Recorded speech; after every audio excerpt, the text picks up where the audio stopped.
Hai teman-teman semuanya, kembali lagi ke channel ini. Selamat datang dan terima kasih telah mengklik video ini. Kali ini saya akan mengulas alur cerita dari sebuah film yang berjudul The Match Boy, film drama Amerika yang dirilis pada tahun 2003. Film ini menceritakan tentang seorang anak pria belasan tahun yang mencoba mengatasi kerinduan terhadap ibunya yang baru saja meninggal dunia. Anak yang masih terlihat polos dan suka menirukan sifat ibunya, dan ia terlihat aneh semenjak kepergian ibunya. Di usianya yang baru saja beranjak remaja, dia mencoba bergaul dengan remaja lainnya. Namun, dia kurang diterima dan malah menjadi bahan bulian karena kebiasaannya sehari-hari. Di waktu yang sama, ternyata dia semakin suka dengan teman terdekatnya, yang malah membuat hatinya semakin hancur. Begitulah sedikit gambaran dari filmnya. Penasaran dengan ceritanya? Saksikan video ini hingga selesai ya. Dan jangan lupa untuk memberikan subscribe-nya agar teman-teman lebih update dengan konten spoiler yang saya buat. Terima kasih dan kita langsung saja. Duncan adalah seorang anak belasan tahun yang masih berusia 14 tahun. Tinggal di daerah pedalaman yang jarang penduduknya. Duncan merupakan anak satu-satunya dan sering dibilang sebagai anak mama. Namun, ibunya baru saja meninggal akibat serangan jantung saat ia bersepeda. Sebelumnya, ibunya adalah seorang peternak ayam yang menjual dan mengantarkan telur ayamnya kepada orang lain. Bersepeda melewati jalan yang sepi dan tidak beraspal dengan medan yang naik turun. Sedangkan Edgar, sang ayah, kesehariannya adalah bertani. Kematian ibunya itu tentu saja menyisakan kepedihan yang sangat mendalam bagi Duncan dan juga ayahnya. Duncan pun harus menggantikan pekerjaan ibunya, mengurus ternak ayam mereka, menjual telur ayamnya, dan juga memasak buat keluarganya. Seperti ibunya, Duncan sangat sayang kepada ayam-ayamnya, sampai-sampai ia menamai mereka. Adalah yang bernama Polly, Marilla, Hannah, Jessica, dan juga si Chicken, ayam yang paling ia sayangi yang dia bawa kemana-mana. Dia juga menirukan cara ibunya untuk menenangkan ayamnya dengan mengulum kepala ayamnya itu. Sebuah kebiasaan buruk yang ia rahasiakan. Si ayah tiba-tiba melihatnya melakukan itu. Ia merasa anaknya itu semakin aneh dan tidak suka dengan perilakunya yang menirukan sifat ibunya. Sejak kepergian ibunya, Duncan dan ayahnya tidak begitu akrab. Ditambah si ayah masih depresi atas kepergian istrinya. Sedangkan Duncan lebih memilih menirukan perilaku ibunya ketimbang larut dalam kepedihannya. Duncan mencoba berbicara dengan ayahnya, tetapi si ayah tidak meresponnya dengan baik. Merasa kesal dan diabaikan, Duncan mencoba menirukan gaya ibunya berbicara dan berharap ayahnya terhibur. Tetapi hal itu bukannya menghibur sang ayah, malah ia semakin marah kepada Duncan. Akibat perilaku sang ayah, Duncan semakin merasa menyendiri dan kesepian. Akhirnya ia mengambil ayam kesayangannya untuk menemaninya, termasuk saat ia tidur dan juga makan. Sampai-sampai ayamnya mengikuti dia kemanapun ia pergi, ibarat seekor anjing yang selalu mengikuti tuannya. Namun, sikapnya membuat ayahnya makin benci kepadanya. Ayahnya makin bersikap keras terhadapnya. Sang ayah dengan gampangnya membagikan ayam mereka itu kepada orang lain dengan cuma-cuma. Tentu saja Duncan merasa keberatan akan hal itu. Meski dengan berat hati, Duncan menuruti perintah ayahnya dan merelakan ayam-ayamnya itu pergi. Tidak suka melihat Duncan begitu sayang dan lembut kepada ayamnya, si ayah tega membunuh ayamnya itu di depan mata Duncan. Hati Duncan hancur melihat ayamnya mati di tangan ayahnya. Ia berlari meninggalkan rumahnya dan pergi bersepeda membawa ayam kesayangannya. Duncan bisa dikatakan seorang anak yang begitu sayang terhadap binatang. Di perjalanan, ia melihat seekor sapi dan Duncan pergi mengelusnya. Si pemilik sapi datang menegurnya. Seorang remaja pria yang bekerja di ternak sapi itu. Namanya adalah Perry, pria maco namun terlihat sombong. Duncan mencoba bercakap-cakap dengannya, tetapi Perry terlihat sibuk dan mengabaikan Duncan. Dari sanalah Duncan mulai untuk menjalin persahabatan dengan Perry, meski Perry kurang menerimanya sebagai sahabat.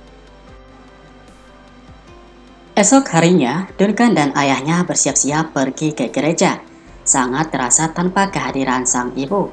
Edgar kewalahan memasangkan dasinya karena selama ini ia dibantu oleh istrinya. Sedangkan Duncan sedikit bingung mengenakan pakaian yang cocok dipakainya untuk ke gereja. Dia selalu teringat dengan ibunya setiap kali ia melihat pakaiannya. Karena begitu rindunya, dia memakai baju ibunya itu dengan sembunyi-sembunyi. Lagi-lagi sang ayah melihatnya begitu aneh. Hari itu juga pertama kalinya Duncan mengikuti ibadah dengan kelompok dewasa. Dia diminta bernyanyi dan menyanyikan sebuah lagu penghiburan. Entah kenapa anak remaja lainnya menertawakan dia. Setelah ibadah, Duncan tak sengaja menyela Perry bercinta sama ceweknya di dalam kamar toilet gereja itu. Duncan hendak memanggil Perry karena ibunya Perry sedang mencarinya untuk pulang. Perry sedikit kesal karena permainan mantap-mantapnya terganggu. Beranjak remaja bukanlah hal yang mudah bagi Duncan. Dia masih menikmati bermain dengan anak-anak kecil lainnya. Di sisi lain, dia kurang diterima oleh remaja lainnya dan sering meremehkannya. Duncan menjadi bahan bulian anak remaja lainnya, mengejek dia dan memanggilnya dengan sebutan chicken boy. Ayahnya melihat sendiri anaknya itu diejek oleh anak lainnya. Namun ia malah marah kepada Duncan dan menyalahkannya karena perbuatannya sendiri yang terlalu sayang terhadap ayamnya. Sepulang gereja, Duncan pergi mengantarkan telur ayamnya yang dipesan oleh orang lain. Setelah itu, ia berhenti di sebuah toko untuk mengisi angin ke ban sepedanya. Secara kebetulan, ia bertemu dengan remaja lainnya yang suka mengejeknya. Perry juga berada di sana bersama mereka. Teman-temannya itu kekurangan duit untuk membelikan bir. Dengan baiknya, Duncan memberikan uangnya, meski teman-temannya itu tidak menyukainya. Duncan akhirnya diajak bergabung jalan-jalan bersama mereka mengendarai truk pick-up mereka. Melihat keluguan Duncan, Perry mulai kasihan dan mulai bersahabat dengan Duncan, meski tidak secara terang-terangan menerimanya. Di perjalanan, mereka pun berpesta sambil minum minuman. Duncan dibujuk temannya itu untuk meneguk birnya. Duncan akhirnya mencobanya dan tak lama ia mulai mabuk dan mengeluarkan sifat kekanak-kanakannya. Perry tidak suka melihatnya seperti itu, karena menjadi bahan leluconan bagi teman yang lainnya. Perry mencoba mengalihkan kekonyolannya itu, tetapi temannya malah mengejeknya kalau dia masih berbau kotoran sapi. Perry emosi dan bersikap kasar. Ia membuang topi Duncan ke jalan. Perry akhirnya meminta truknya dihentikan dan ia pun turun. Duncan ikut turun bersamanya untuk mengambil topinya kembali. Akhirnya Perry dan Duncan pulang dan berjalan bersama. Mereka berhenti di kandang sapinya Perry. Mereka berbincang-bincang dan Perry mengingatkan kalau Duncan diejek karena ayamnya itu. Perry tanpa segan-segan buang air kecil di hadapan Duncan. Sikap Duncan terlihat aneh dan mencoba mengalihkan pandangannya. Perry malah senang memamerkan batangnya yang dia akui terlihat besar dan disukai banyak cewek. Dia juga menceritakan pengalaman nakalnya yang pernah bermantap-mantap sama ceweknya. Sebuah pengalaman seksualnya yang dia ceritakan dengan penuh sensasi, yang membuat Duncan tersipu-sipu mendengarkannya. Tiba-tiba ayah Perry berteriak memanggilnya dan Perry meninggalkan Duncan begitu saja. Di sisi lain, Edgar, ayahnya Duncan, mencari cara untuk bisa melupakan istrinya.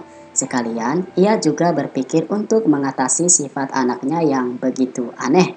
Dia memutuskan untuk menyimpan semua barang-barang istrinya ke dalam gudang. Si ayah berpikir bahwa itulah cara terbaik untuk mengatasi masalahnya, baik sama istrinya, juga terhadap anaknya. Selanjutnya, Duncan berhayal di tempat tidurnya sambil mempraktekkan orientasi seksual yang baru saja didengarkannya dari Perry. Ia mengenakan pakaian ibunya dan ditemani ayam kesayangannya. Tiba-tiba ayahnya masuk dan Duncan langsung menutupi badannya. Ayahnya menjauhkan ayam itu dari tempat tidurnya. Sekalian ia meminta Duncan untuk membantunya di ladang esok harinya. Sang ayah juga memberikan sebuah lampu untuk disimpan di kamarnya Duncan. Sebuah lampu dari mendiang ibunya.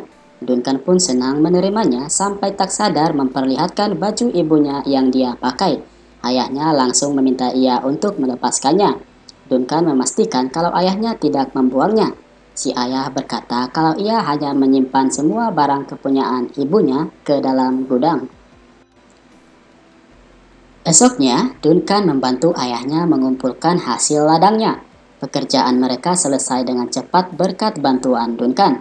Si ayah terlihat bangga dan mempersilahkan Duncan pergi menemui teman-temannya. Duncan pergi menemui Perry yang masih bekerja di ternak sapinya. Mereka berbincang-bincang dan Duncan menanyakan apa yang terjadi dengan luka di bibirnya Perry. Namun Perry tidak menjawabnya dan sepertinya menyembunyikan sesuatu. Mereka berdua akhirnya pergi berjalan bersama keluar dari pekarangan itu. Tak lupa Duncan juga membawakan ayam kesayangannya dan juga sepedanya. Persahabatan mereka berdua mulai begitu dekat. Perry membawa Duncan menuju sebuah jembatan yang ada sungainya. Perry melepaskan pakaiannya dan mengajak Duncan berenang. Duncan masih merasa malu dan sedikit ketakutan. Akhirnya, Perry mendorongkan Duncan terjatuh dari atas jembatan. Duncan teriak histeris dan berkata bahwa Perry hampir saja membunuhnya. Perry juga melompat dan mereka berenang bersama.